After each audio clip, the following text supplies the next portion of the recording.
அனைவருக்கும் வணக்கம். Tamil Nadu state moot committee நடத்தக்கூடிய மூட் ஓரியன்டேஷன் ப்ரோக்ராமுக்கு என்னை இன்வைட் பண்ணியிருக்கக்கூடிய chief guest professor doctor J Vijayalakshmi, director of legal studies Tamil Nadu அவர்களுக்கும், coordinator professor doctor N Kayalvizhi, principal Chennai doctor Ambedkar government law college Pattarai Perumbudur அவர்களுக்கும், additional coordinator professor doctor G Jayagowri, principal Chennai doctor Ambedkar government law college Puduppakkam அவர்களுக்கும், Tamil Nadu state moot committee members அனைவருக்கும், other participants and my brothers and sisters அனைவருக்கும் என்னுடைய முதற்கண் வணக்கத்தை தெரிவித்துக் கொள்கிறேன். ஸோ இன்றைக்கி நான் என்ன பண்ண போகிறேன், என்ன மூட் கோர்ட் ஓரியன்டேஷன் பற்றி என்ன ஒரு ஐடியா கொடுக்க போகிறேன் அப்படின்னா, நான் பேசிக்கலி தமிழ் மூட்டர் தான். ஓகேங்களா, நான் இதுவரை இங்கிலீஷ் மூட்டு பெருசாக பண்ணதில்லை, தமிழ் மூட்டர் தான். இருந்தாலும் எனக்கு என்ன ஐடியா இருக்குது, தமிழ் மூட் தாண்டி இங்கிலீஷ் மூட்லேயும் சரி எனக்கு என்ன ஐடியா இருக்குது அப்படின்னு சொல்லி ஒரு ஓவரால் பர்ஸ்பெக்டிவை கொடுக்க போகிறேன். எப்படி நீங்கள் அந்த மூட் கோர்ட் அப்ரோச் பண்ணணும், என்ன மோட்டிவோடு நீங்கள் மூட் கோர்ட் அப்ரோச் பண்ணணும், மியர் ஒரு போய் வின் பண்ணிட்டு வர்றது மட்டும்தான் உங்களோட ஐடியாலஜியாக இருக்கணுமா, அதை தாண்டி நீங்கள் மூட்டில் நீங்கள் என்னென்னலாம் நீங்கள் கற்றுக்கலாம் அப்படின்றத பற்றி ஒரு ஓவராலாக நான் ஒரு ரிவ்யூ கொடுக்க போகிறேன். நீங்கள் எப்படி நீங்கள் ப்ரிப்பேர் பண்ணணும், மூட் கோர்ட்டுக்கு ப்ரிப்பேர் பண்ணும்போது அப்படின்றதையும் நான் சொல்ல போகிறேன். ஸோ ஃபஸ்ட்டு நான் ரிசர்ச் ஸ்கில் பற்றி நான் சொல்ல போகிறேன். ரிசர்ச் மூட் கோர்ட் அப்படின்னா என்னென்னு தெரியும் எல்லாருக்குமே. நம்ம ஓப்பன் கோர்ட் போகிறதுக்கு முன்னாடி, ஓப்பன் கோர்ட்னால் நம்ம 5 இயர்ஸ் லா டிகிரி படிக்கிறோம், 3 இயர்ஸ் லா டிகிரி படிக்கிறோம். படித்து முடிச்சுட்டு நம்ம என்ன பண்ண போகிறோம் அப்படின்னா ப்ராக்டிஸ் பண்ண போகிறோம். நிறைய பேர் லிட்டிகேஷனை ஒரு ஆப்ஷனாக சூஸ் பண்ணுவோம். அதர் ஆப்ஷன்ஸ் நிறைய இருக்குது. ஸோ லிட்டிகேஷன் ஆப்ஷனாக சூஸ் பண்ணுறவங்களுக்கும் ப்ராக்டிஸ் பண்ணுறோன்னு ஆர்வம் இருக்கவங்களுக்கும் மூட் கோர்ட் என்ன பண்ணுவோம் அப்படின்னா ஒரு பேசிக்காக ஒரு கான்ஃபிடென்ஸை பூஸ்ட் பண்ணும். நம்ம ஓப்பன் கோர்ட்டில் போய் எடுத்த உடனே ஒரு பேசுகிறதுக்கும், ஆல்ரெடி நம்ம கோர்ட் மாதிரி இருக்கக்கூடிய செட்டப்பில் போயிட்டு நம்ம பேசிட்டு வரதுக்கும் டிஃப்ரென்ஸ் இருக்குது இல்லையா. அந்த எக்ஸ்பீரியன்ஸில் தான் நம்மளுக்கு மூட் கோர்ட் தரப்போகுது. நம்மளோட ஆர்கியூமெண்ட் ஸ்கில்லை வளர்க்க போகுது, நம்மளோட ரிசர்ச் ஸ்கில்லை வளர்க்க போகுது. ஸோ அதுக்கு நம்ம என்ன பண்ணணும், மூட் கோர்ட்டுக்கு எப்படி ப்ரிப்பேர் பண்ணணும் அப்படின்னு சொல்லி நம்ம பார்த்துருவோம். ஸோ மூட் கோர்ட்டுக்கு ப்ரிப்பேர் பண்ணும்போது நீங்கள் ஃபஸ்ட்டு நீங்கள் எங்கேருந்து ஸ்டார்ட் பண்ணுவோம் அப்படின்னா, பேசிக்கலி இப்போ எல்லா மூட் கோர்ட்லேயுமே 2 ஸ்பீக்கர், ஒரு ரிசர்ச்சர் இருக்காங்க. ஸோ ரிசர்ச்சரோட ஒர்க்கு ரிசர்ச் பண்ணுறது அப்படின்னு சொல்லியிருக்கு. ஸ்பீக்கர்ஸோட ஒர்க்கு கோர்ட்டில் போய் நம்ம மூட் கோர்ட்டில் ப்ரெசிடிங் ஆஃபீஸர் முன்னாடி அட்ரஸ் பண்ண போகிறோம். அட்ரஸ் பண்ணுறதுக்கு முன்னாடி நான் என்ன சொல்கிறேன்னா, எல்லாருமே ரிசர்ச் பண்ணணும். கோஆர்டினேஷனாக ஒரு டீம் ஒரு 3 மெம்பர்ஸ் இருக்கக்கூடிய ஸ்பீக்கர் 1, ஸ்பீக்கர் 2 மெம்பர்ஸ், 3வது ரிசர்ச்சர் இருக்கீங்கன்னா ரிசர்ச்சரும் ரிசர்ச் பண்ணணும், ஸ்பீக்கர்ஸும் ரிசர்ச் பண்ணணும். ஏன்னா இது நீங்கள் ஒரு விஷயத்தை ரிசர்ச் பண்ணி எடுத்து அதை மெமோரியலாக கன்வெர்ட் பண்ணுற போது, அந்த மெமோரியலாக கன்வெர்ட் பண்ணும்போது அதில் இருக்கக்கூடிய நீங்கள் என்னென்னலாம் நீங்கள் ரிசர்ச் பண்ணீங்க அப்படின்றது உங்களோட மைண்டில் இருக்கும். ஸோ எல்லாருமே ரிசர்ச் பண்ணி கோஆர்டினேஷனாக ஒர்க் பண்ணால் மட்டும்தான் நம்ம கோர்ட்டில் எஃபெக்டிவாக அட்ரஸ் பண்ண முடியும். அவங்க கேட்கக்கூடிய கொஷின்ஸ்க்கெலாம் நம்ம கிளியர் கட்டாக எக்ஸ்ப்ளனேஷன் கொடுத்து ஆன்சர் பண்ணி அதை நம்ம மேனேஜ் பண்ண முடியும். ஸோ ரிசர்ச் பண்ணும்போது நான் பேசிக்கலாக என்னென்னலாம் யூஸ் பண்ணேன் அப்படின்னா, இப்போ என்ன சோர்ஸஸ்லாம் எக்ஸ்ட்ரா இருக்குது அப்படின்னு சொல்கிறேன். நான் பேசிக்கலாக நம்ம இப்போ பெய்டெல்லாம் நமக்கு பெய்ட் சோர்ஸஸ்லாம் இப்போ கிடையாது. எஸ்இசி ஆன்லைனோ மனுப்பத்திரவோ இப்போ நிறைய காலேஜஸில் பார்த்தீங்கன்னா சப்ஸ்கிரிப்ஷன் இருக்குது. எஸ்இசி ஆன்லைன், மனுப்பத்திரம், அந்த மாதிரி சப்ஸ்கிரிப்ஷன் இருக்குது. அதெல்லாம் நீங்கள் யூட்டிலைஸ் பண்ணிக்கலாம். அதுவும் இல்லாமல் என்ன பண்ணலாம் அப்படின்னா, நான் இருக்கும்போது பேசிக்கலாக கூகுளில் போய்ட்டு நம்ம ஒரு டாபிக் நம்மளுக்கு தேடணும், ஒரு பேசிக் ஸ்ட்ரக்சர் பற்றி ஏதோ ஒரு கேஸ்லாம் வேணும் அப்படின்னா, basic structure dealt with under which கேஸ்லாம் இந்தியன் சுப்ரீம் கோர்ட் அப்படின்னு போட்டோம்னா வரப்போகுது. இந்த மாதிரி பேசிக்காக என்ன தேடணுமோ அதை நீங்கள் கூகுளில் போட்டிங்கன்னா கண்டிப்பாக ஆன்சர் கிடைக்கும். எக்ஸாக்டாக அந்த கேஸில் கொடுக்கலனாலும் அதை பற்றி நிறைய ஆர்டிகல்ஸ் எழுதியிருப்பாங்க இல்லையா, அந்த ஆர்டிகல்ஸ் உள்ளே போனீங்கன்னா நிறைய கேஸ் லாஸ் மென்ஷன் பண்ணியிருப்பாங்க. ஸோ அந்த மாதிரி அந்த கேஸ் லாஸ்லாம் நோட் டவுன் பண்ணிவிட்டு அதெல்லாம் கொண்டு போயிட்டு உங்களுக்கு இருக்கக்கூடிய சோர்ஸஸ் லைக் இப்போ உங்களுக்கு பெய்ட் சோர்ஸஸ்லாம் கிடையாது, எஸ்இசி ஆன்லைன், மனுப்பத்திரம் மாதிரி கிடையாதுன்னா இந்தியன் கவர்மெண்ட்டில் எல்லா கேஸ் லாஸும் வருது. ஈவன் அது ஆத்தென்டிகேட்டட் இல்லைனாலும் அதிலிருந்து நீங்கள் கேஸ் லாஸை டவுன்லோட் பண்ணிவிட்டு அந்த நம்பரை கொண்டு போயிட்டு சுப்ரீம் கோர்ட் வெப்சைட்லேயும் மெட்ராஸ் ஹைகோர்ட் வெப்சைட்லேயும் போட்டிங்க அப்படின்னா எல்லா கேஸ் நம்பர் தெரிஞ்சிச்சினாலே அதிலிருந்து நம்ம அஃபிஷியல் கேஸ் லாஸை நம்ம டவுன்லோட் பண்ணிட முடியும். அதுவும் இல்லாமல் இப்போ நம்மளுக்கு வந்து ESCR அப்படின்னு சொல்லிட்டு ஒரு வெப்சைட் விட்டுருக்காங்க சுப்ரீம் கோர்ட்டில். இது வந்து சுப்ரீம் கோர்ட்டோட அஃபீஷியல் சைட்டேஷனை வந்து சர்ச் பண்ணுறதுக்காக இப்போ ரீசெண்டாக லான்ச் பண்ண வெப்சைட்டு. ஸோ இந்த வெப்சைட்டில் சுப்ரீம் கோர்ட்டுக்குன்னு ஸ்பெசிஃபிக்காக வந்து SCR சைட்டேஷன்ஸ் இருக்குது, சுப்ரீம் கோர்ட் ரிப்போர்ட்டுன்னு சொல்லிட்டு.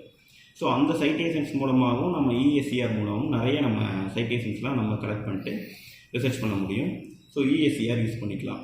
இதே இன்டர்நேஷ்னல் ப்ராப்ளமாக, இன்டர்நேஷ்னல் மூவ் கோர்ட் சம்மந்தமாக, ICJ இன்டர்நேஷ்னல் கோர்ட் ஆஃப் ஜஸ்டிஸில் இருக்கக்கூடிய ப்ராப்ளம் சம்மந்தமாக உங்களுக்கு ஏதாவது மூட்டில் ஏதாவது ப்ராப்ளம் கொடுத்தாங்க அப்படின்னா நீங்கள் என்ன பண்ணலாம் அப்படின்னா ICJ வெப்சைட்லேயே எல்லா கேஸ்லாகவுமே இருக்குது. அங்கே போனீங்கன்னா எல்லா கேஸ்லாகவுமே இருக்குது. ஒரு ரிவர் வாட்டர் டிஸ்பியூட் ஆகட்டும், இல்லை வந்துட்டு ஒரு ரெஃப்யூஜி பிரச்சனையாகட்டும், எந்த பிரச்சனையாக இருந்தாலுமே அந்த பிரச்சனை சம்மந்தமாக இருக்கக்கூடிய எல்லா கேஸ்லாஸுமே ICJ வெப்சைட்டில் வந்துட்டு அவங்க என்ன ஆர்குமெண்ட்ஸ் வைக்கிறாங்கன்றது, என்ன ஜட்ஜ்மெண்ட்ஸ் ப்ரொனவுன்ஸ் ஆச்சுன்றது எல்லாமே ஃபுல் டீட்டெயிலாக ICJ வெப்சைட் இருக்குது. ஸோ நீங்கள் இன்டர்நேஷ்னல் மூவ்க்கு அதை நீங்கள் யூஸ் பண்ணலாம். அதர் சோர்ஸஸ்லாம் ESCR இதெல்லாம் தாண்டி நீங்கள் இந்தியன் கானூனில் தான் இருக்குது அப்படின்னா இந்தியன் கானூனில் நீங்கள் டவுன்லோட் பண்ணி மூட்டில் கொடுக்கலனா கூட இந்தியன் கானூனில் இருக்கக்கூடிய கேஸ் லாஸை நோட் பண்ணிவிட்டு சுப்ரீம் கோர்ட் ESCR யூஸ் பண்ணிங்கன்னா அந்த கேஸ் லாஸை கண்டுபிடிச்சிடலாம். அதே மாதிரி மெட்ராஸ் கோர்ட் வெப்சைட்டுக்கு போனீங்கன்னா கேஸ் நம்பரும் இயரையும் போட்டிங்கன்னா அந்த கேஸ் லாஸ் வந்துடும். ஸோ அஃபீஷியல் டாக்குமெண்ட்ஸ் வந்துட்டு நீங்கள் எடுக்கணுன்னா கோர்ட் வெப்சைட்லேருந்தே எடுத்துக்க முடியும். ஸோ நீங்கள் அதையும் யூஸ் பண்ணலாம். அடுத்தது லைப்ரரி சோர்ஸு. நாங்கள் மோஸ்ட்லி சென்னையில் வந்துட்டு நான் படித்த காலேஜ் என்னென்னா Chennai doctor Ambedkar government law college Pudupakkam, அங்கே தான் படித்தேன். அங்கே படித்தனால எனக்கு சென்னை கொஞ்சம் ஆக்சசிபிளாக இருந்தனால நான் எங்கே போகிறது பழக்கம்னா ரிசர்ச் பண்ணுறதுக்காக அண்ணா லைப்ரரிக்கும் ப்ளஸ் வந்துட்டு கன்னிமாரா லைப்ரரிக்கும் நம்ம போய்ட்டு ரிசர்ச் பண்ணுறது பழக்கம். அங்கே நீங்கள் கான்ஸ்டியூஷன் பேஸ்டாக தெரிஞ்சிங்கன்னா டிடி பாஸில் ஒரு 12 வால்யூம்லேருந்து 15 வால்யூம் வரைக்கும் சரியாக ரிமெம்பர் இல்லை.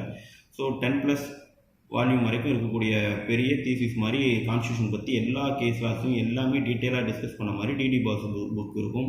அதர் லா புக்ஸ்லாம் இருக்குது. ஸோ இதை நீங்கள் கன்னிமாரா அப்புறம் அண்ணா லைப்ரரி போய் நீங்கள் ரிசர்ச்சுக்கு யூட்டிலைஸ் பண்ணலாம். ஈவன் கான்ஸ்டியூஷனை தாண்டி கம்பெனி லா என்னென்னலாம் இருக்கோ எல்லா லா ஓரியன்டாகவும் புக்ஸ்லாம் நிறைய அவைலபிளாக இருக்குது. நீங்கள் கன்னிமாரா அண்ணா லைப்ரரி யூட்டிலைஸ் பண்ணிங்கன்னா ரிசர்ச்சுக்கு நல்லா யூஸ்ஃபுல்லாக இருக்கும். சென்னையில் இருக்கவங்களுக்கு சொல்கிறேன். அதர் டிஸ்ட்ரிக்டில் இருக்கவங்களுக்கும் இப்போ மதுரையை பார்த்தீங்கன்னா இப்போ கலைஞர் லைப்ரரின்னு ஒன்று ஓப்பன் பண்ணியிருக்காங்க. ஸோ அங்கேயும் நீங்கள் யூட்டிலைஸ் பண்ணலாம். ஓகேங்களா? ஸோ இருக்கக்கூடிய சோர்ஸஸ்லாம் நம்மளுக்கு நிறைய இருக்குது. ஸோ மதுரை இருந்தீங்கன்னா அங்கே, அப்புறம் எவ்ரி டிஸ்ட்ரிக்ட்லேயும் பார்த்தீங்கன்னா டிஸ்ட்ரிக்டில் இருக்கக்கூடிய ஒரு சென்ட்ரல் லைப்ரரி இருக்கும். அந்த லைப்ரரிலையும் இப்போ லா புக்ஸ்லாம் நிறைய அப்டேட் பண்ண ஆரம்பிக்கிறாங்க. ஸோ நீங்கள் அதையும் நீங்கள் நிறைய யூட்டிலைஸ் பண்ணி ரிசர்ச் பண்ணலாம். ஸோ இது வந்து அஃபீஷியல் சோர்ஸஸ். இதை தாண்டி ப்ரைவேட் சோர்ஸஸ் பார்த்தீங்கன்னா SEC ஆன்லைனு, மனுபத்ரா அந்த மாதிரிலாம் இருக்குது. அதுக்கு நீங்கள் சப்ஸ்கிரிப்ஷன் வந்து உங்கள் காலேஜோட சப்ஸ்கிரிப்ஷன் இருந்துச்சு அப்படின்னா அதை யூஸ் பண்ணுங்கள். சிடிஜே கிடச்சிச்சினாலும் சிடிஜே யூஸ் பண்ணுங்கள். சிடிஜே வந்து SEC ஆன்லைன் மனுபத்ரா கம்பேர் பண்ணும்போது கொஞ்சம் நம்மளுக்கு நாமினலான ப்ரைஸில் கிடைக்கும். ஸோ நீங்கள் அந்த சோர்ஸஸையும் கூட யூஸ் பண்ணி பார்க்கலாம். அடுத்தது லா தாண்டி நம்ம என்ன தெரிஞ்சுக்கணும் அப்படின்னு பார்க்கணும். லா மட்டுமே நம்ம தெரிஞ்சு வச்சுருந்தோம் அப்படின்னா எல்லாருமே அதான் பண்ண போகிறாங்க. இப்போ நான் ஒரு ரிசர்ச் பண்ணுறேன், நீங்கள் ஒரு ரிசர்ச் பண்ணுறீங்க, உங்கள் ஃப்ரெண்டு ஒரு ரிசர்ச் பண்ணுறாங்க அப்படின்னா எல்லாருமே வந்துட்டு லா ஓரியன்டான ரிசர்ச்சாக தான் பண்ணிட்டு வர போகிறாங்க. ஸோ அங்கே ப்ரிசைடிங் ஆஃபீஸருக்கு சம்திங் போரிங்காக இருக்கலாம். எல்லாருமே ஒரே மாதிரி தானே ரிசர்ச் பண்ணுறீங்க, உங்களோட ரிசர்ச்சுக்கும் அவங்களோட ரிசர்ச்சுக்கும் டிஃப்ரெண்ட் கிடையாது, நீங்களும் அதே தான் பேசுகிறீங்க ஆர்குமெண்ட்ஸ், அவங்களும் அதே தான் பேசுகிறீங்க ஆர்குமெண்ட்ஸ் தான். So how to differentiate it, உங்களோட ஆர்குமெண்ட்ஸ்க்கும் மற்றவங்களோட ஆர்குமெண்ட்ஸ்க்கும் நீங்கள் எப்படி டிஃபர் ஆக போகிறீங்க அப்படின்றத நீங்கள் ஒரே நாளில் வந்து உங்களால் டிஃபர் பண்ணி காமிக்க முடியுமானா கண்டிப்பாக காமிக்க முடியாது. ஸோ நீங்கள் ரொம்ப நாள் வந்து இதுக்கு ப்ரிப்ரேஷன் தேவைப்படும். நீங்கள் வந்து டெய்லி நியூஸ் பேப்பர் படிக்கணும். ஒரு சொல்லுவாங்க லாயர் அண்ட் ஜட்ஜஸ் வந்துட்டு லாவில் மட்டும் வெர்சடைலாக இருக்கக்கூடாது, அதை தாண்டி நம்ம ஜென்ரலான விஷயங்கள் எவ்வளோ கற்றுக்குறோம், ஜென்ரலான நாலேஜ் வந்து நம்மளுக்கு இப்போ கரண்ட் அஃபேர்ஸ் என்ன இருக்குது இந்தியா லெவலில், அடுத்தது வந்து நம்ம ஸ்டேட் லெவலில் இல்லை இன்டர்நேஷ்னல் லெவலில். ஏன்னா மூவ் ப்ராப்ளம்ஸ் எல்லாமே கரண்ட்டில் இருக்கக்கூடிய ப்ராப்ளம்ஸ் ஓரியன்டாக தான் மூவ் ப்ராப்ளம்ஸ் இருக்கும். நீங்கள் கரண்ட் அப்டேட் வந்து டெய்லி வந்து ஒரு நியூஸ் பேப்பர் படிக்கிறீங்க, டெய்லி வந்து ஒரு ஸ்டாண்டர்டான நியூஸ் பேப்பர், இப்போ இங்கிலீஷில் படிக்கிறீங்கன்னா ஒரு ஹிந்து நியூஸ் பேப்பர் படிக்கிறீங்க, தமிழ்னா ஒரு தினமணி படிக்கிறீங்க, தமிழ் ஹிந்து படிக்கிறீங்க, இது மாதிரி ஒரு ஸ்டாண்டர்டான நியூஸ் பேப்பரை நீங்கள் டெய்லி ஃபாலோ பண்ண ஆரம்பிச்சிங்க அப்படின்னா உங்களோட நாலேஜ் வந்துட்டு லாவை தாண்டி நிறைய விஷயங்களில் வெர்சடைல் ஆக ஆரம்பிக்கும். அப்படி வெர்சடைல் ஆகும்போது நீங்கள் உங்களோட ரிசர்ச் பாயிண்ட் ஆஃப் வியூவும் பார்த்தீங்கன்னா மற்றவங்கெல்லாம் ஒன்லி வந்து கேஸ் லாஸையும் அடுத்தது வந்துட்டு அடுத்தது லா கமிஷன் ரிப்போர்ட்ஸையும் வேறு யாரெல்லாம் லீகல் ரிசர்ச் பற்றியும் ஒன்லி லீகல் ரிசர்ச்சை தாண்டி உங்களோட ரிசர்ச் வந்து ஒரு ஜென்ரல் பாயிண்ட் ஆஃப் வியூலையும் மாறும். ஸோ ஆல்ரெடி டிசைட் ஆன கேஸஸில் என்ன ஆர்குமெண்ட்ஸ் வச்சாங்களோ அந்த ஆர்குமெண்ட்ஸை தவிர நீங்கள் என்ன புதுசாக அதில் வந்து இன்னோவேட்டிவாக திங்க் பண்ணி இன்னோவேட்டிவாக ஆர்குமெண்ட்ஸ் வைக்க போகிறீங்க அப்படின்ற விஷயங்களும் வந்து அதில் உள்ளடங்க நிறைய சான்ஸ் இருக்குது. அதனால் உங்களோட ஜென்ரல் நாலேஜ் ஸ்கில்ஸை நீங்கள் நிறைய வளர்த்துக்கிட்டீங்க அப்படின்னா லாவை தாண்டி நிறைய நீங்கள் வளர்த்துக்கிறீங்க. நிறைய பொலிட்டிக்கல் அஃபேர்ஸ் தெரிஞ்சு வச்சுருக்கீங்க. அதை தாண்டி நிறைய வேர்ல்டு அஃபேர்ஸ் என்னென்னலாம் வேர்ல்டில் போயிட்டுருக்கு, ரஷ்யா உக்ரைன் வார் என்ன போயிட்டுருக்கு, ரஷ்யாவுக்கும் அடுத்தது வந்துட்டு இஸ்ரேல் வார் என்ன போயிட்டுருக்கு, இந்த மாதிரி வந்து பல விஷயங்களை வந்து நீங்கள் தெரிஞ்சு வச்சுருந்தீங்க அப்படின்னா நீங்கள் வந்துட்டு வெர்சடைலான பர்சனாக மாறுவீங்க. இப்போ பங்களாதேஷில் என்ன பிரச்சனை போயிட்டுருக்கு, இப்படி எல்லா கண்ட்ரிலையும் இருக்கக்கூடிய பிரச்சனை, எல்லா ஸ்டேட்லேயும் இருக்கக்கூடிய பிரச்சனை இதெல்லாம் தெரிஞ்சு வச்சுருக்கும் போது இதுதான் உங்களோட மூட் ப்ராப்ளமாக வரப்போகுது. இன்றைக்கி காவிரி ரிவர் வாட்டர் டிஸ்பியூட் வந்து கொஞ்சம் உங்களுக்கு வந்துட்டு பெரிய ப்ராப்ளமாக போகுது, திரும்ப கர்நாடகா தமிழ்நாட்டில் வந்து வாட்டர் டிஸ்பியூட் அதிகமாகுது அப்படின்னா that will be your moot problem in the next moot court whether in state level or national level. So எந்த மூட் ப்ராப்ளமாக இருந்தாலும் கரண்ட் அஃபேர்ஸ் ஓரியன்டாக தான் வரப்போகுது. ஸோ நீங்கள் கரண்ட் அஃபேர்ஸில் அப்டேட்டடாக இருங்க. ஸோ கரண்ட் அஃபேர்ஸு ப்ளஸ் வந்துட்டு general knowledge only current affairs மட்டும் கிடையாது. அதை தாண்டி நிறைய வந்து ஜென்ரலான புக்ஸ்லாம் நிறைய படிங்க. அதில் இருக்கக்கூடிய நாலேஜ் எல்லாம் உங்களுக்கு இதில் இன்கல்கேட் பண்ணும்போது மற்றவங்களோட ஆர்கியூமெண்ட்ஸில் இருந்து உங்களோட ஆர்கியூமெண்ட்ஸ் டிஃபர் ஆகும். இதை நான் பர்சனலாகவே என்னோடய மூட் கோர்ஸில் நான் ஃபீல் பண்ணியிருக்கேன். அதனால் உங்களுக்கு இந்த ஐடியா கொடுக்குறேன். இந்த டிஃபரன்ஷியேஷன் நீங்கள் காமிக்கணும். அடுத்தது இதுதான் பேசிக்காக ரிசர்ச்னால் இதுதான். நீங்கள் இந்த சோர்ஸஸ் வச்சுட்டு நீங்கள் நெட்டில் நான் கூகுளில் எப்படி தேடணும்னு பேசிக்காக சொல்லிட்டேன். நார்மலாக என்ன தேடணுமோ உங்களுக்கு என்ன தோணுதோ அதை நீங்கள் கூகுளில் டைப் பண்ணிங்கன்னா அந்த கேஸ் லாஸ் வரப்போகுது. அந்த கேஸ் லாஸில் இருக்கக்கூடிய நம்பர்ஸை வச்சு நீங்கள் அஃபீஷியல் டாக்குமெண்ட்ஸை மெட்ராஸ் ஹைகோர்ட் வெப்சைட்டு ப்ளஸ் வந்து சுப்ரீம் கோர்ட் வெப்சைட்டில் போய் அஃபீஷியல் டாக்குமெண்ட்ஸை அஃபீஷியல் ஜட்ஜ்மெண்ட்ஸை டவுன்லோட் பண்ணிக்க போகிறீங்க. ஸோ இது வந்து ஆத்தென்டிக்கான சோர்ஸாக தான் இருக்க போகுது. அதுக்கு அடுத்தது பார்த்தீங்கன்னா இப்போ இருக்கக்கூடிய சோர்ஸஸையும் சொல்லிட்டேன். ESCR, Madras high court, ICJ websites எல்லாம் இருக்குது. ஸோ இதெல்லாம் நீங்கள் யூட்டிலைஸ் பண்ணி நீங்கள் ஃப்ரீயாகவே வந்துட்டு அஃபீஷியலான ஜட்ஜ்மெண்ட்ஸ் எல்லாம் ஆத்தென்டிகேட்டடான ஜட்ஜ்மெண்ட்ஸை நீங்கள் டவுன்லோட் பண்ணி நீங்கள் மூட் கோர்ஸில் யூஸ் பண்ணலாம். அடுத்தது ஆர்கியூமெண்டேட்டிவ் ஸ்கில்லை பற்றி சொல்கிறேன். ஆர்கியூமெண்ட்ஸை பொறுத்த வரைக்கும் ஃபஸ்ட்டு நம்ம வந்து பிரின்சிபல் என்ன கோர்ட்டில் ஓப்பன் கோர்ட்டை பொறுத்த வரைக்கும் மூட் கோர்ட்டை பொறுத்த வரைக்கும் பார்க்கணும் அப்படின்னா நம்ம ஹம்பிள்னஸ்ஸாக இருக்கிறது தான். என்ன சொன்னாலும் ஜட்ஜி வந்து நம்மளை எவ்வளோ கோவப்படுத்தக்கூடிய நம்மளை வந்து அனாவசியமாக சீண்டக்கூடிய என்ன கேள்விகள் கேட்டாலுமே நம்ம வந்து பொலைட்டாக ஹம்பிளாக அவங்களுக்கு ஆன்சர் பண்ணுறோமா, இது வந்து ஃபஸ்ட் திங். அடுத்து நீங்கள் கோர்ட்டில் வந்து மூட் கோர்ட்டில் உட்கார்றப்ப நீங்கள் எப்படி உட்காந்துருக்கீங்க, லெதார்ஜிக்காக இருக்கீங்களா இல்லை அட்டென்டிவாக இருக்கீங்களா, அதர் சைடு ஆர்கியூ பண்ணும்போதும் அவங்க சொல்கிறத கேட்டுட்ருக்கீங்களா இல்லை நீங்கள் சைடில் பேசிகிட்டு இருக்கீங்களா, இது மாதிரி எல்லா விஷயங்களுமே ப்ரிசைடிங் ஆஃபீஸர் மூட் கோர்ட்டில் கண்டிப்பாக வாட்ச் பண்ணுவாங்க. நீங்கள் எல்லாத்துக்குமே வந்து மார்க் அவங்க அலர்ட் பண்ணுவாங்க. ஸோ ஒவ்வொரு விஷயமே நீங்கள் கோர்ட்டில் எப்படி நீங்கள் ஃபங்க்ஷன் ஆகுறீங்க அப்படின்றதும் வந்துட்டு, ஏன்னா நான் அட்வொகேட்டும் என்னென்னா கோர்ட் ஆஃபீஸர் தான். ஸோ அவங்க எப்படி கோர்ட்டில் வந்து ஃபங்க்ஷன் ஆகுறாங்க, டிசிப்ளினாக நடந்துக்கிறாங்களா அப்படின்ற விஷயங்களும் பார்க்க போகிறாங்க. ஸோ கோர்ட்டில் நீங்கள் வந்து அப்பியரன்ஸ் கரெக்டாக இருக்கணும். அவங்க என்ன ஒரு யூனிஃபார்ம் கோட் கொடுத்துருக்காங்களோ அந்த கோடை கரெக்டாக ஃபாலோ பண்ணுங்கள். தேவையில்லாமல் அனாவசியமாக பக்கத்தில் இருக்கிற ஃப்ரெண்ட்ஸ் கூட வந்து நம்ம பேச வேண்டாம். எதுவாக இருந்தாலும் நம்ம ஜட்ஜுக்கிட்ட ரெப்ரசன்ட் பண்ணும்போது அப்போ ரெப்ரசன்ட் பண்ணி சொல்லிட்டா போதும். ஸோ ஓப்பன் கோர்ட்டில் காமாக எந்த ஒரு இதுவும் பண்ணாமல் இன்டர்வென்ஷனும் பண்ணாமல் காமாக இருக்கணும். அடுத்தது நீங்கள் ஆர்கியூமெண்ட்ஸ் பண்ணும்போது ஹம்பிள்னஸ்ஸாக ஆர்கியூ பண்ணணும். கொஷின் கேட்குறாங்க அப்படின்னா உங்களை ரைஸ் பண்ணுற கொஷினாக கூட இருக்கலாம். அந்த கொஷினுக்கு நீங்கள் எப்படி வந்து டேக்கிள் பண்ணி ஹம்பிளாக ஆன்சர் பண்ணுறீங்க அப்படின்னு இருக்கும். ஃபார் எக்ஸ்பீரியன்ஸ் நான் என் மூட் கோர்ட்டில் சொல்லணுன்னா ஒரு river water dispute related moot court தான் நினைக்கிறேன். State Karnataka Tamil Nadu Kaveri river water டிஸ்பியூட்டே ஒரு இன்டர்நேஷ்னல் லெவலில் ICJயில் நடந்தால் எப்படி இருக்கும் அப்படின்ற மாதிரி ஒரு மூட் கோர்ட்டு. அந்த மூட் கோர்ட்டில் நம்ம வந்து ரெப்ரசன்டிங் கர்நாடகா ரெப்ரசன்ட் பண்ணால் வந்துட்டு கர்நாடகாவில் மோஸ்ட்லி வந்து இண்டஸ்ட்ரீஸ்க்கும் IT கம்பெனிஸ்க்கும் தான் அந்த ரிவர் வாட்டர்ஸ் வந்து யூஸ் பண்ணிகிட்டு இருக்காங்க. தமிழ்நாட்டில் வந்து விவசாயம் பண்ணுறதுக்கு யூஸ் பண்ணுறாங்க.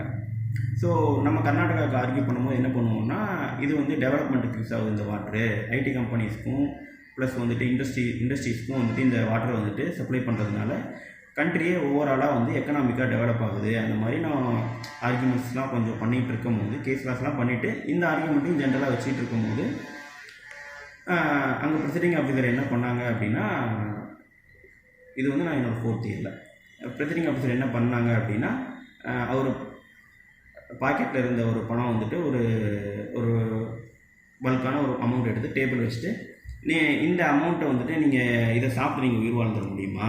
விவசாயம் தானே வந்து உங்களை வந்துட்டு சாப்பாடுக்கும் உணவுக்கும் அடிப்படையாக தேவையாக இருக்குது, பணம் மட்டும் இருந்தால் போதுமா, எக்கனாமிக்காக டெவலப் ஆனால் போதுமா அப்படின்னு சொல்லிட்டு ரொம்ப கோபமாகி நம்மளை வந்துட்டு ட்ரிகர் பண்ணுற மாதிரியான கொஸ்டின்ஸ்லாம் வந்துட்டு கேட்குறாங்க. ஏன்னா நம்ம வந்து கர்நாடகா சைடில் இருக்கும்போது, நம்ம வந்து கர்நாடகா பேஸ்டாக இருக்கும்போது நம்ம பிஸ்னஸ் டெவலப்மெண்ட்டு, எக்கனாமிக் டெவலப்மெண்ட், இந்த வாட்டர் எப்படி நம்மளுக்கு யூஸ்ஃபுல்லாக இருக்குது அப்படின்னு தான் ஆர்கியூ பண்ண போகிறோம். ஸோ அந்த மாதிரி அவங்க நம்ம டீல் பண்ணும்போது அவங்க வந்து நம்மளை உண்மையிலே கோவப்பட போகிறதில்ல. நம்மளை எப்படி நம்ம கொஷின்ஸ் கேட்டாலும் நம்ம எப்படி அட்டென்டிவாக, நம்ம எப்படி ஹம்பிளாக ஆன்சர் பண்ணுறோம், கோர்ட்டில் ரெப்ரசன்ட் பண்ணுறோம் அப்படின்றத செக் பண்ணுறதுக்கான தருணமாக தான் அவங்க எதிர்பார்ப்பாங்களே தவிர, அவங்க உங்களை ட்ரிகர் பண்ணுன்ற எண்ணமோ, நீங்கள் எப்படி என்ன பண்ணுறீங்க இப்படி சொன்னால் என்ன பண்ணுறீங்கன்னு எண்ணமோ கிடையாது. நீங்கள் எப்படி கோர்ட்டில் வந்து ஹம்பிளாக ஆன்சர் பண்ண போகிறீங்க அப்படின்றத செக் பண்ணுறாங்க. ஸோ அதுக்கு நான் வந்து ஒரு ஹம்பிளாக எந்த ஒரு இதுவும் இல்லாமல் ஹம்பிளாக பொலைட்டாக ஆன்சர் பண்ணிட்டு அந்த கொஷினை நம்ம பாஸ் பண்ணிட்டு அடுத்தடுத்து நம்ம ஆர்கியூ பண்ண போகிறோம். ஓகேங்களா? ஸோ அதுதான் இந்த மாதிரி நீங்கள் பண்ணிக்கோங்க. அடுத்து கோர்ட்டில் எப்படி அட்ரஸ் பண்ணணும், லார்ட்ஷிப்னு அட்ரஸ் பண்ணணுமா, ப்ளஸ் வந்துட்டு எந்தெந்த இடத்துலாம் நம்ம வந்துட்டு நிறுத்தணும், என்னென்னலாம் அட்ரஸ் பண்ணணும், இதெல்லாம் நம்ம காலேஜ்லேயே சொல்லி கொடுத்துருவாங்க. ஸோ இந்த மாதிரி சுச்சுவேஷன் வந்தால் எப்படி ஹேண்டில் பண்ணால் நம்ம ஹம்பிளாக ஆன்சர் பண்ணணும், நம்ம வந்து ரைஸ் ஆகக்கூடாது, நம்ம கோவப்படக்கூடாது. என்னதான் இருந்தாலும் அவங்க நம்மளோட நாலேஜையும் நம்ம எப்படி கோர்ட் மேனர் எப்படி நடந்துக்கிறோம்னு செக் பண்ண போகிறது அப்படின்றதுனால அதில் தான் நம்மளுக்கு வந்து மார்க் போட போகிறாங்க, மூட்டில் போட போகிறாங்கன்ற போது அதை தான் அங்கே பார்க்க போகிறாங்க. இது ஓப்பன் கோர்ட் எக்ஸ்பீரியன்ஸ்க்கும் இது ஒரு நல்ல எக்ஸ்பீரியன்ஸ் தான். ஓப்பன் கோர்ட்லேயும் என்ன பண்ண போகிறாங்கன்னா சேம் தான். ஓப்பன் கோர்ட்லேயும் ஜட்ஜ் நம்மளை வந்து எப்படி வந்து ரியல் கோர்ட்டுக்கு வந்துட்டா, நம்ம நாளைக்கு அட்வொகேட்டாக என்ரோல் பண்ணிட்டு வந்துட்டாலும் ஜட்ஜ் நம்மளை நம்ம எப்படி நடந்துக்கணும் ஜட்ஜ் கோர்ட்டில் அப்படின்றத வந்துட்டு உங்களுக்கு ஒரு பழக்கப்படுத்துறதுக்காக மூக்கோட்டு இருக்கனால நீங்கள் எல்லாத்துக்குமே ரெடி ஆகிட்டு எப்படி உங்கள் கொஷின் ட்ரிகர் பண்ணுற மாதிரி கொஷின் கேட்டாலும் நீங்கள் ஹம்பிளாக ஆன்சர் பண்ணணும். அடுத்தது ப்ரெடிக்ட் த கொஸ்டின்ஸு. ஜட்ஜி என்ன கொஷின் உங்களை கேட்பாங்க, ஜட்ஜி வந்துட்டு இந்த கொஷின்ஸ் தான் கேட்பாங்க. இப்படி மூட்டில் நம்ம ரிசர்ச் பண்ணும் போதே தெரிஞ்சிடும் எதெல்லாம் வந்து கொஷினபிள் ஏரியாவாக இருக்குது, எதெல்லாம் பெட்டிஷனருக்கு ஃபேவராக இருக்குது, எதெல்லாம் ரெஸ்பாண்டன்ஸுக்கு ஃபேவராக இருக்குதுன்னு தெரிஞ்சிடும். அப்போ ரெஸ்பாண்டன்ஸுக்கு ஃபேவராக இருக்கக்கூடிய ஒரு விஷயத்தை தான் பெட்டிஷனர்கிட்ட கொஷினாக கேட்பாங்க. மோஸ்ட்லி பெட்டிஷனருக்கு ஃபேவராக இருக்கக்கூடிய விஷயங்களை ரெஸ்பாண்டன்ஸ்கிட்ட கொஷினாக கேட்பாங்க. ஸோ இந்த கொஷின்ஸ்லாம் கேட்டால் அதுக்கு நம்ம வந்து ஒரு ரீசனபிளான ஆன்சர், ஜஸ்ட் ஆன்சர் கிடையாது, ரீசனபிளாக ஒரு கேஸ் லாஸோட சப்போர்ட்டிங் டாக்குமெண்ட்ஸோட இந்த இதில் இப்படி சொல்லியிருக்கு, இதனால் நான் இப்படி ஆன்சர் பண்ணுறேன், இதனால் இந்த விஷயம் கரெக்டு அப்படின்னு சொல்லிட்டு நீங்கள் அழுத்தம் திருத்தமாக சொல்கிறதுக்கு நீங்கள் வந்து ரெடி ஆகிக்கணும். ஸோ ஜட்ஜி என்ன கொஷின் கேட்பாங்க அப்படின்னு நீங்கள் ஆல்ரெடி ப்ரிப்பேர் பண்ணிட்டு அதுக்கு ஒரு ப்ரிஃபரபுளான ஆன்சரை நீங்கள் ரெடியாக வச்சுக்கோங்க. ஓகேவா? அடுத்தது பார்த்தீங்க அப்படின்னா, அடுத்தது analyse the judge what expecting from you. So judge வந்து உங்கள்கிட்ட என்ன எக்ஸ்பெக்ட் பண்ணுறாங்கன்னு பாருங்கள்.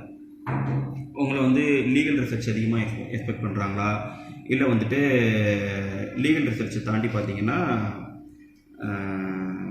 ஜென்ரலான விஷயத்தை எக்ஸ்பெக்ட் பண்ணுறாங்களா, ஒரு குறிப்பிட்ட பாயிண்ட் ஆஃப் எனக்கு இதெல்லாம் வேணாம்ப்பா, எனக்கு இந்த சிம்பிளாக இந்த ஒரு இதுக்கு மட்டும் ஆன்சர் பண்ணுப்பா அப்படின்னு சொல்லி கேட்பாங்க. ஸோ அந்த ஒரு விஷயத்துக்கு நீங்கள் கிளியர் கட்டாக கேஸ் லாஸோடையும் சைட்டேஷன்ஸோடையும் ப்ளஸ் வந்துட்டு ஒரு சப்போர்ட்டிங் டாக்குமெண்ட்ஸோட ஒரு லா கமிஷன் ரிப்போர்ட்டு அந்த மாதிரி ஒரு அஃபீஷியலான ஒரு விஷயத்தோட சப்போர்ட் பண்ணி ரிலே பண்ணி நீங்கள் ஒரு ஆன்சர் பண்ணீங்க அப்படின்னா அது வந்துட்டு அவங்களுக்கு வந்து உங்களை வந்து மார்க் கொடுக்கறதுக்கு அவங்களுக்கு வந்துட்டு கொஞ்சம் பூஸ்டப்பாக இருக்கும். ஏன்னா நம்ம ஜென்ரலாக ஒரு விஷயத்தை ஆன்சர் பண்ணுறதும் அதை வந்து சப்போர்ட் பண்ணுற மாதிரி இந்த இதில் எப்படி லா கமிஷன் ரிப்போர்ட்டில் எப்படி இருக்குது, இல்லை வந்து இந்த சைட்டேஷனில் எப்படி இருக்குது, இந்த இன்டர்நேஷ்னல் ட்ரீட்டிஸில் எப்படி இருக்குது, இந்த லா புக்ஸில் இந்த மாதிரி ஆக்டில் இந்த மாதிரி இருக்குது, ஸோ இதை வந்து நீங்கள் இப்படி தான் டிசைட் பண்ணணும் அப்படின்னு சொல்லிட்டு நீங்கள் ஜட்ஜை வந்துட்டு கன்வைன்ஸ் பண்ண தேவையில்லை, ஜட்ஜை கம்பல் பண்ணலாம். எதன் மூலமாக?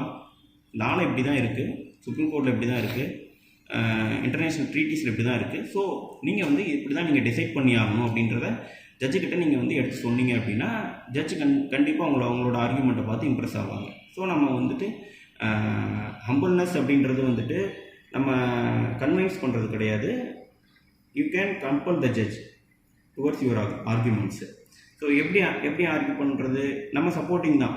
நம்ம சொன்ன மாதிரி கேஸ் லாஸ்லேயும் ஆக்சுவல் பார்லிமெண்ட் எனாக்ட் பண்ண லாஸ்லையும் ஸ்டேட் எனாக்ட் பண்ண லாஸ்லையும் இல்லை இன்டர்நேஷ்னல் ட்ரீட்டிஸ்லையும் இந்த மாதிரி இருக்குது. ஸோ ஜட்ஜ் இப்படி தான் கொடுத்தாகணும் அப்படின்றத மாதிரி நீங்கள் எடுத்து சொல்லி ஆர்கியூ பண்ணீங்க அப்படின்னா உங்களுக்கு வந்து மோர் பாயிண்ட்ஸ் கிடைக்க சான்ஸ் இருக்குது. இதெல்லாம் வந்து நான் வந்து பாயிண்ட்ஸ் ஓரியன்டாக மார்க்ஸ் ஓரியன்டாக பேசுகிறேன்னு நினைக்காதீங்க.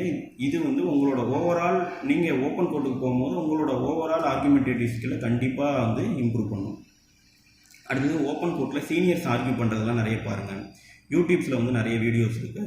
அதில் சுப்ரீம் கோர்ட் லாயர்ஸ் வந்து சுப்ரீம் கோர்ட்டில் ஆர்கியூ பண்ணுற வீடியோஸ்லாம் நிறைய இருக்குது. நீங்கள் சுப்ரீம் கோர்ட் ஆர்கியூமெண்ட்ஸ்னு போட்டிங்கன்னா யூடியூப்பில் நிறைய வரும்.